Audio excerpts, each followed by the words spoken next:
आज हम आप सभी के लिए क्लास 9th का जो पार्ट सेकेंड है चैप्टर नंबर फर्स्ट विज्ञान का वो लेकर आया हूँ। अगर आपने पार्ट फर्स्ट नहीं देखा है तो उसका लिंक मैंने डिस्क्रिप्शन बॉक्स में डाल दिया, वहाँ से जाकर आप पार्ट फर्स्ट देख सकते हैं। चलिए तो हम आज स्टार्ट करते हैं इसे। जैसा कि आप देख रहे हैं पदार्थ की अवस्थाओं में परिवर्तन कैसे होता है, यानी कोई भी जो मैटर है, पदार्थ है, उसकी अवस्थाओं में परिवर्तन कैसे होता है। जैसा कि हमने इससे पहले डिस्कस किया कि पदार्थ होता क्या है, ठीक है। कोई भी वस्तु जो स्थान घेरे, जिसमें जो है ना भार हो, ठीक है, वो सारे पदार्थ होता है, ठीक है। चलिए तो पदार्थ बेसिकली 3 अवस्था में मूव करता है, जिसमें हमने देखा था ठोस, सेकंड है द्रव और थर्ड है गैस। तो ठोस, द्रव, गैस। अब ठोस कैसे वो अपनी जो है ना अवस्थाओं को चेंज करता है, ठीक है, तो ये हमें देखना है। तो चलिए देखिए, जैसे ठोस जो है ना बर्फ की अवस्थाओं में पाया जाता है। किसमें? बर्फ की अवस्थाओं में ठोस हमेशा होता है। जबकि हम देख पा रहे हैं जैसे द्रव पानी की अवस्था में होता है, द्रव किस अवस्था में होता है? पानी की अवस्था में, राइट। उसके बाद थर्ड है हमारा गैस वाष्प की अवस्था में होता है। जैसे वाष्प की अवस्था में आपने देखा होगा, जैसे कोई भी जब आप पानी को गर्म करते हैं, ठीक है, तो क्या होता है, वाष्प बन करके वो उड़ने लगता है, ठीक है। अब देखिए, अब हम देखेंगे इसके बाद डियर स्टूडेंट ये गलनांक होता क्या है। ये गलनांक इंपोर्टेंट है और इसे हमें समझना है, राइट।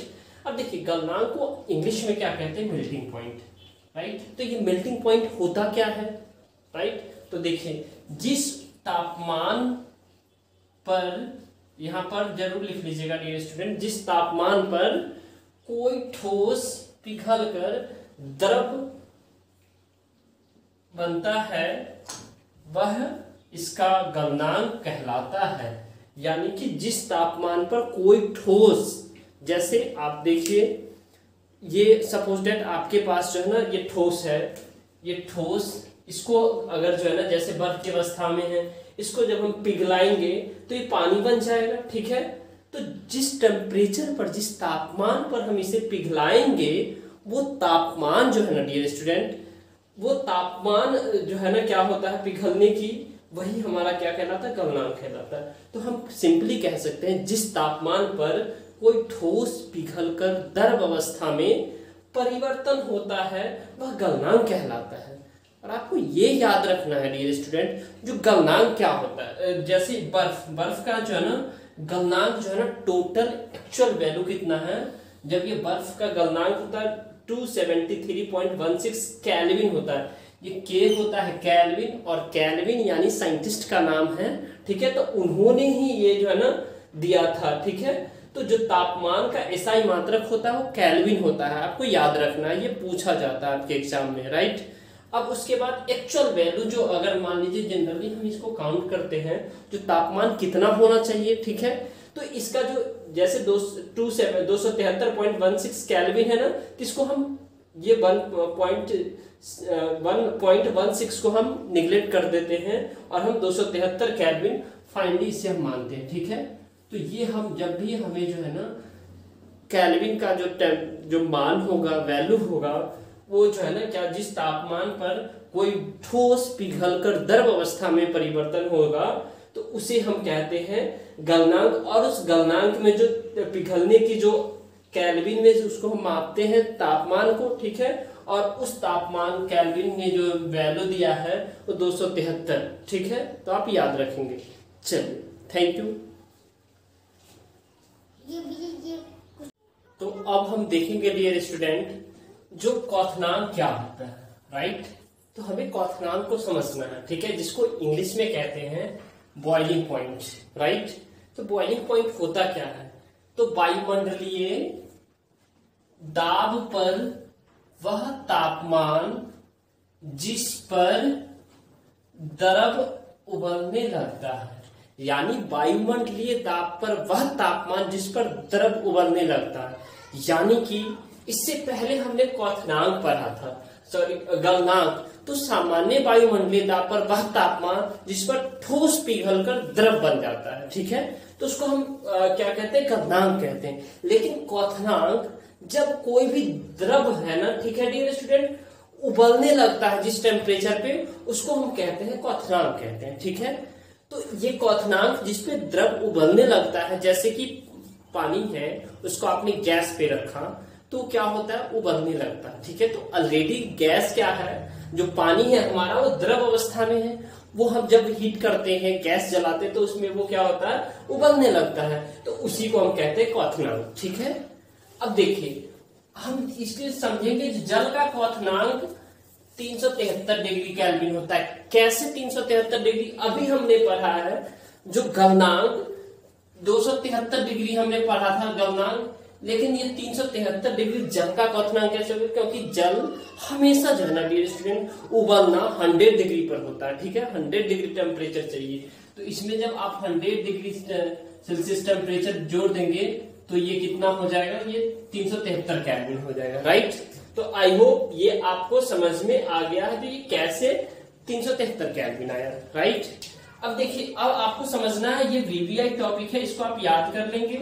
बाष्पीकरण की गुप्त ऊष्मा क्या है, बाष्पीकरण की गुप्त ऊष्मा से आप क्या समझते हैं, यह आपके एग्जाम का पार्ट है और ये आपके एग्जाम में पूछा जाएगा। ये भी पूछे जा सकते हैं, लेकिन मोस्ट प्रोबेबली ज्यादा चांसेस है जो ये पूछे जाते हैं। ठीक है, तो वायुमंडलीय दाब पर 1 केजी द्रव यानी 1 केजी द्रव, ठीक है, को उबलने, उसके क्वथनांक को वाष्प में बदलने के लिए जितनी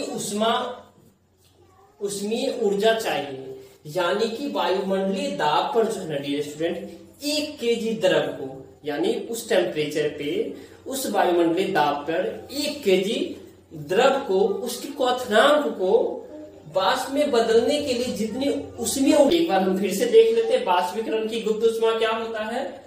बाष्पीकरण की गुप्त ऊष्मा वायुमंडलीय दाब पर 1 केजी द्रव को, उसके क्वथनांक को वाष्प में बदलने के लिए जितनी ऊष्मीय ऊर्जा की आवश्यकता होती है उसे हम गुप्त ऊष्मा कहते हैं, यानी बाष्पीकरण की गुप्त ऊष्मा कहते हैं। तो प्यारे स्टूडेंट, अब हम डिस्कस करेंगे जो ठोस अवस्था में जो है ना क्या है, ठोस अवस्था क्या होता है, जब ठोस चेंज होता है, जब हम इसको हीट करते हैं। ठीक है, जब इसमें हम ऊष्मा देते हैं तो ये द्रव अवस्था में बदल जाता है। किसमें बदलता है, द्रव अवस्था में ये बदल जाता है। और साथ साथ में जब हम द्रव को हीट करते हैं यानी ऊष्मा देते हैं तो गैसीय अवस्था में बन जाता है। तो आपको हमेशा याद रखना डियर स्टूडेंट, जब भी ठोस अवस्था को हम ऊष्मा देते हैं यानी ताप देते हैं, टेम्परेचर देते हैं, तो वो किस में बदल जाता है, हमारा द्रव अवस्था में बदल जाता है। ठीक है, उसके बाद डियर स्टूडेंट जब हम द्रव अवस्था को हीट करते हैं तो वो चेंज हो जाता है गैसीय अवस्था में। राइट, अब हम गैसीय अवस्था को डियर स्टूडेंट जब हम इसको ठंडा करते हैं, ठीक है, शीतलता, यानी जब गैसीय अवस्था को हम ठंडा करते हैं तो वो किस में कन्वर्ट हो जाता है, द्रव अवस्था में कन्वर्ट हो जाता है। ठीक है, और ये द्रव अवस्था को फिर से हम ठंडा करते हैं तो ये ठोस अवस्था में परिवर्तित हो जाता है। तो हमने ओवरऑल अभी तक डियर स्टूडेंट देख लिए जो ये द्रव अवस्था यानी ठोस कैसे, जब हम ऊष्मा देते हैं तो द्रव अवस्था में बदल जाता है, फिर उसमें हम ऊष्मा देते हैं तो गैस अवस्था में बदल जाता है, लेकिन जब गैस को हम ठंडा करते हैं तो द्रव अवस्था में बदल जाता है, और जब द्रव अवस्था को हम ठंडा करते हैं तो किस में आ जाता है, ठोस अवस्था में आ जाता है। ठीक है डियर स्टूडेंट, तो आई होप आपको समझ में आ गया। अब देखिए ये कंसेप्ट आपको डियर स्टूडेंट याद रखना है, जो 25 डिग्री सेल्सियस पर जो है ना जल होता है, यानी वाटर का जो टेम्परेचर है वो 25 डिग्री सेल्सियस होता है। ठीक है, वैसे ह्यूमन बॉडी का, हम इंसान का जो टेम्परेचर होता है डियर स्टूडेंट वो 37.5 डिग्री सेल्सियस होता है। ठीक है, नॉर्मल, ठीक है, डिग्री सेल्सियस में याद रखिएगा। अब देखिए ये 0 डिग्री सेल्सियस पर बर्फ होता है, यानी बर्फ जो है ना डियर स्टूडेंट ये 0 डिग्री सेल्सियस पर जम जाता है। तो बर्फ के आपसे पूछा जाएगा एग्जाम में जो कितने डिग्री सेल्सियस पर बर्फ अवस्था में जो है ना द्रव होता है, तो वो 0 डिग्री सेल्सियस पे होता है। ठीक है, अब 100 डिग्री सेल्सियस अगर आपका टेम्परेचर ज्यादा हो गया तो वो कन्वर्ट हो जाएगा वाष्प में बदल जाएगा, वाटर वेपर में बदल जाएगा। राइट, अब हम देखेंगे डियर स्टूडेंट ऊर्ध्वपातन क्या होता है, जो कि मोस्ट इंपोर्टेंट टॉपिक है और ये आपके एग्जाम में पूछे जाते हैं। ऊर्ध्वपातन होता क्या है, ठीक है, तो ऊर्ध्वपातन क्या है? वह पदार्थ जो द्रव अवस्था में परिवर्तित हुए बिना, यानी वो पदार्थ होगा जो द्रव अवस्था में कन्वर्ट नहीं होगा, ठोस अवस्था में सीधे गैस और वापिस ठोस में बदल जाता है। यानी कि डियर स्टूडेंट, जो पदार्थ होगा वो द्रव अवस्था में परिवर्तित हुए बिना ठोस अवस्था से सीधे गैस और वाष्प वापिस ठोस हो जाता है, यानी सीधे गैस अवस्था में चेंज हो जाता है और फिर वो ठोस हो जाता है। ठीक है, तो उसको हम क्या कहते हैं? ऊर्ध्वपातन कहते हैं। आप एग्जाम्पल के लिए ले सकते हैं अमोनियम क्लोराइड। ठीक है, उसके बाद आप जिसका अमोनियम क्लोराइड का केमिकल फार्मूला यानी रासायनिक सूत्र है डियर स्टूडेंट, ये NH4Cl, और उसके बाद आयोडीन का जो रासायनिक सूत्र है I2, यानी आयोडीन ये इस तरह से I और I बाउंड से बंधा होता है और I से हम आयोडीन को दिखाते हैं। अब कपूर है, ठीक है, ये भी है, ये ऊर्ध्वपातन प्रोसेस कपूर में होता है। इसका हम एग्जांपल बता रहे हैं, उदाहरण बता रहे हैं आपको। जैसे अमोनियम बता दिया आपने को, फिर अमोनियम क्लोराइड, फिर आयोडीन और फिर कपूर। उसके बाद हमने बताया कपूर का, देखिए C10H16O होता है इसका रासायनिक सूत्र। ठीक है, तो आई होप डियर स्टूडेंट ये आपको समझ में आ रहा है। ठीक है,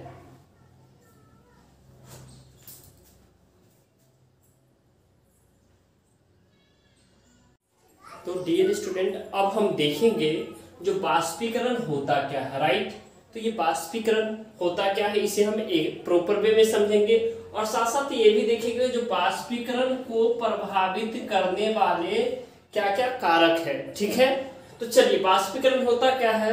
वह प्रक्रिया है जिसमें कोई तत्व या यौगिक गैस अवस्था में परिवर्तित होता है। यानी बाष्पीकरण वह प्रक्रिया है जिसमें तत्व या यौगिक वाष्प अवस्था में क्या होता है? परिवर्तित होता है, बदलता है। यानी कि इसको सिंपल शब्दों में कहें तो द्रव से वाष्प में परिणत यानी बदलने की प्रक्रिया को हम बाष्पीकरण कहते हैं। ठीक है, द्रव से वाष्प में परिणत होने की प्रक्रिया को हम बाष्पीकरण कहते हैं। आई होप डियर स्टूडेंट आपको ये समझ आ गया। अब देखिए बाष्पीकरण को प्रभावित करने वाले क्या क्या कारक है। ठीक है, तो देखिए पहला इसमें कारक है डियर स्टूडेंट सतही क्षेत्रफल। ठीक है, यानी जो एरिया है, जो क्षेत्रफल है, ठीक है, सरफेस क्षेत्रफल जो है एरिया होता है, वो कैसे, जैसे अगर क्षेत्रफल अगर हम बढ़ा देंगे तो बाष्पीकरण की दर भी क्या होगा? बढ़ जाएगा। तो ये है इंक्रीज यानी बढ़ा देने की प्रक्रिया। ठीक है, तो बाष्पीकरण की दर भी क्या हो जाएगा?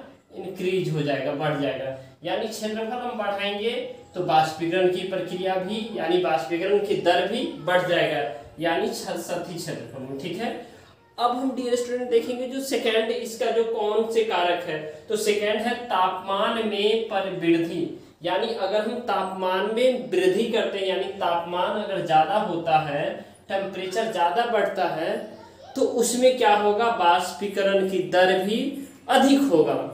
तो देखिए जैसे ये यहाँ है, ये साइन है ज्यादा होना। ठीक है, बाष्पीकरण की प्रक्रिया भी तेजी से होगी। अब नेक्स्ट हम देखते हैं डियर स्टूडेंट, इसमें है आर्द्रता। ठीक है, यानी थर्ड है, ये VBI है, आप इसे VBI लगा लेंगे, ये आपके एग्जाम में पूछे जाते हैं। ठीक है, तो देखिए आर्द्रता, हवा में आर्द्रता है तो बाष्पीकरण की दर क्या होगी? कम होगी। यानी हवा में जो है ना क्या होता है? मॉइस्चर होता है, उसमें पानी नमी वगैरह होता है, तो बाष्पीकरण की प्रक्रिया क्या होती है? कम होगी। यहाँ आप देख पा रहे हैं डियर स्टूडेंट, हवा में अगर आर्द्रता है तो बाष्पीकरण की प्रक्रिया कम होगी। अब उसके बाद हम देखेंगे डियर स्टूडेंट जो वायु की गति कैसे बाष्पीकरण की दर को प्रभावित करता है। ठीक है, तो वायु की गति अगर तेज होगी, वायु की गति अगर तेज होगी, ज्यादा होगी, ये ज्यादा का साइन है। ठीक है, तो बाष्पीकरण की दर भी ज्यादा होगा। बाष्पीकरण की भी दर क्या होगा डियर स्टूडेंट? ज्यादा होगा। तो आई होप आपको ये समझ में आ गया। ठीक है, चलिए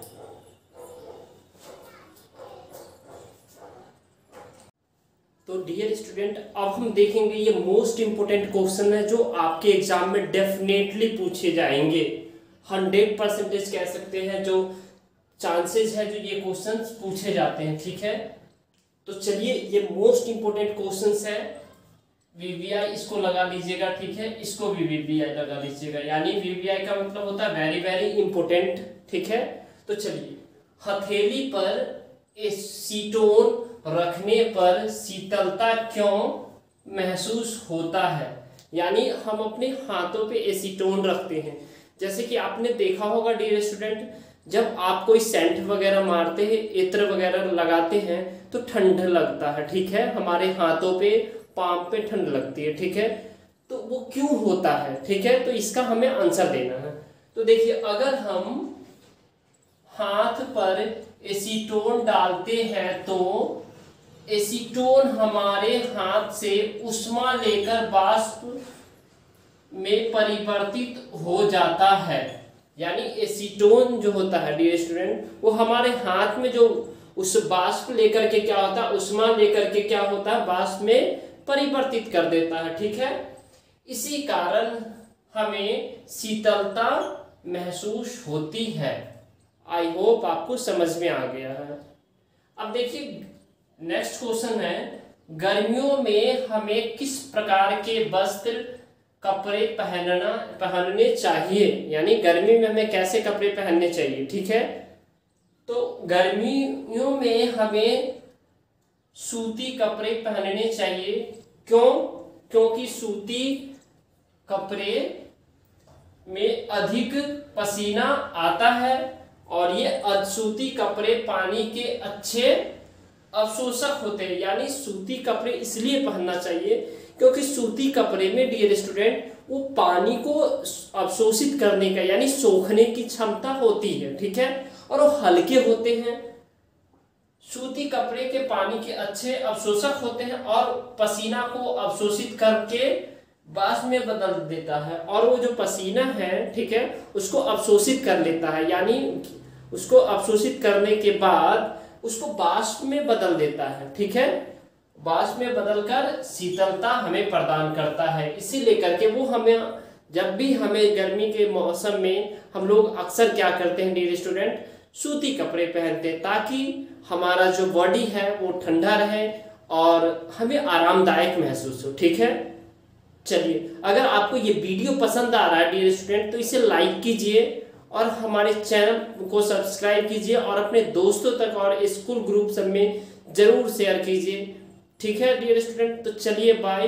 ये आपका चैप्टर नंबर 1 कंप्लीट हो गया, डन। चैप्टर नंबर 1 आपका डन हो चुका है, राइट। अब हम चैप्टर नंबर नेक्स्ट स्टार्ट करेंगे। अब हम फिजिक्स का पहला एक चैप्टर करेंगे। चलिए तो बाय।